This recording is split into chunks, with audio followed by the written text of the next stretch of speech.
She was the woman who tipped police to what prosecutors call deplorable treatment of disabled adults. Now she's talking with Fox 5, the I-Team, in an exclusive interview. The key whistleblower told our senior I-Team reporter Dale Russell an alarming story of finding a disabled man shackled to furniture. Her name's Charlene Walker, and she tells me she found a resident tied to a picnic table. Then the I-Team found a man whose work crew was disturbed by chains attached to a belt found in the basement where that man lived.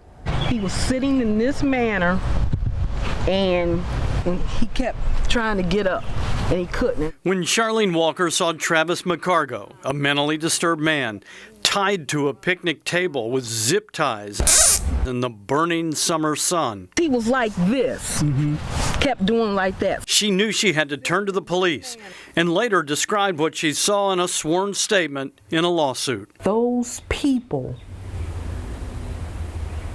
don't have the ability to fight. Rats was running around. Those people were Joe Wilson, Robert Bacon, and Travis McCargo. A Fox 5 I-Team investigation found they all lived in this dingy, rat-infested basement on Windy Hill Road until Cobb County Police, acting on Charlene Walker's tip, raided the unlicensed personal care home. And how do you plead to the charges, guilty or not guilty? Guilty. The woman who ran the home, Helen Bell, pleaded guilty to abuse and neglect of mentally ill patients in a Cobb County courtroom. The first time that I walked in that place, to know that someone lived in that kind of environment is sickening. But Todd McClung says he also saw evidence of possible shackling. His company was hired by a new homeowner to remove all the mold from the basement where the men lived. It was a bad place. Definitely was. Hard to believe people live there. Yes, sir. Sad. When they removed a sheetrock wall, they found these hidden inside.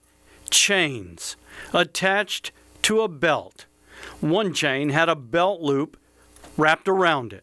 Remember Charlene Walker saw one man tied to a picnic table?